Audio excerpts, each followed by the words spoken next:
Breaking news breaking news breaking news বন্যার কারণে 2025 সালের এইচএসসি পরীক্ষা স্থগিত করা হয়েছে। তো কোন কোন পরীক্ষাগুলো স্থগিত করা হয়েছে, তো কবে থেকে তোমাদের এই পরীক্ষাগুলো শুরু হবে, এই বিষয়ে গুরুত্বপূর্ণ আপডেট থাকছে আজকের এই ভিডিওতে। তো অলরেডি কিন্তু তোমরা অনেকেই জেনে গিয়েছো বিভিন্ন এলাকাতে বন্যা হচ্ছে। তো কোন কোন এলাকাগুলিতে বা কোন কোন জেলা বা বিভাগগুলিতে তোমাদের এই এইচএসসি পরীক্ষা স্থগিত করেছে, সেই বিষয়ে যে গুরুত্বপূর্ণ আপডেট সেটি আমরা জানাচ্ছি আজকের এই ভিডিওতে। তো চ্যানেলে যারা নতুন অবশ্যই তোমরা চ্যানেলটিকে সাবস্ক্রাইব করে রাখো। ওকে, তো তোমাদের জন্য এইখানে একটা নিউজ কিন্তু রয়েছে, তোমরা কিন্তু দেখতে পাচ্ছ। এটা হচ্ছে আজকে কিন্তু নিউজটিকে প্রোভাইড করা হয়েছে। এখানে তোমরা হেডলাইনে দেখতে পাচ্ছ, বন্যায় স্থগিত 3 বোর্ডের আজকের এইচএসসি সমান পরীক্ষা স্থগিত করেছে শিক্ষা বোর্ড।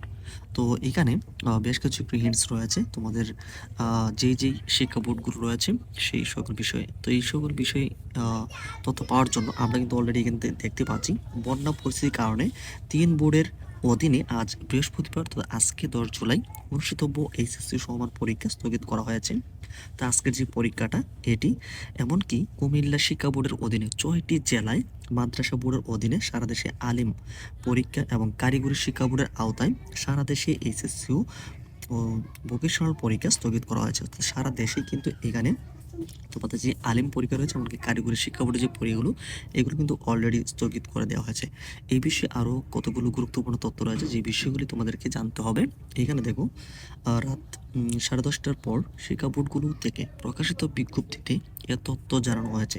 পরীক্ষার পরবর্তী তারিখ পরে জানানো হবে বলে সংশ্লিষ্ট বোর্ডগুলো জানিয়েছে। কুমিল্লা শিক্ষা বোর্ডের প্রকাশিত বিজ্ঞপ্তিতে বলা হয়েছে, ভারী বর্ষণ ও উজান থেকে নেমে আসা ডলের কারণে ফেনী ও নোয়াখালী জেলার বিভিন্ন এলাকা প্লাবিত হয়। কুমিল্লা শিক্ষা বোর্ডের আগামী 10 জুলাই অর্থাৎ আজকে বৃহস্পতিবার অনুষ্ঠিতব্য এইচএসসি পরীক্ষা স্থগিত করা হয়েছে। এছাড়াও কুমিল্লা বোর্ডের যে স্থগিত হওয়ার যে পরীক্ষার সময়সূচি, সেটা বিজ্ঞপ্তির মাধ্যমে পরবর্তীতে জানিয়ে দেওয়া হবে।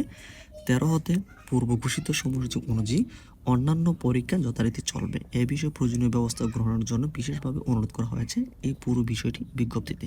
তো কী কারণে তোমাদের বন্যা বা ভারী বর্ষণ ও উজান থেকে নেমে আসা ঢলের কারণে ফেনী, নোয়াখালী বা কুমিল্লা যে বিভাগ রয়েছে সেখানে কিন্তু বন্যার একটি প্রবণতা কিন্তু এখানে দেখা দিয়েছে, যার কারণে এখানে 10 জুলাইয়ের যে পরীক্ষাটা সেটা কিন্তু স্থগিত করে দেওয়া হয়েছে। এছাড়া এখানে সারা দেশের যে বিষয়টি কারিগরি এমনকি মাদ্রাসা শিক্ষা বোর্ড সেগুলিতে স্থগিত করেছে। তো যথারীতি তোমাদের এই পরীক্ষাটা, যে পরীক্ষাটা স্থগিত হয়েছে আজকের পরীক্ষাটা, সেটা কিন্তু পরবর্তীতে নেওয়া হবে। এই বিষয়ে সময়সূচি প্রকাশ করা হবে, সেই পরীক্ষাটি কবে হবে এই বিষয়ে আমরা তোমাদেরকে সেই বিষয়টি জানাবো। এখানে একটা বিষয় বলে রাখি, তোমাদের আগামী 10 জুলাইয়ের পরবর্তী যে পরীক্ষাটা 13 জুলাই হতে যে পরীক্ষাটা রয়েছে সেইটা তোমাদের স্থগিত হবে কিনা এই বিষয়ে এখনও কোনো প্রকার তথ্য কিন্তু দেয়নি। তবে স্বাভাবিকভাবে তোমাদের এই 13 জুলাই হতে যে পরীক্ষাটা রয়েছে সেই পরীক্ষাটা অনুষ্ঠিত হওয়ার কিন্তু সম্ভাবনা রয়েছে। এই বিষয়ে তোমরা একটু প্রিপারেশন নিয়ে রাখবে। যদি তোমরা এখানে দেখে যে একটু পরিস্থিতি খারাপ রয়েছে, সেই ক্ষেত্রে আমরা তোমাদেরকে ভিডিওর মাধ্যমে জানিয়ে দেবো এটাও স্থগিত করা হয়েছে কিনা। তোমাদের এই বিষয়ে কোনো কিছু জানার থাকলে অবশ্যই আমাদেরকে কমেন্ট সেকশনে জানাতে পারো। পরবর্তী আপডেট পেতে অবশ্যই তোমরা চ্যানেলটিকে সাবস্ক্রাইব করে রাখো।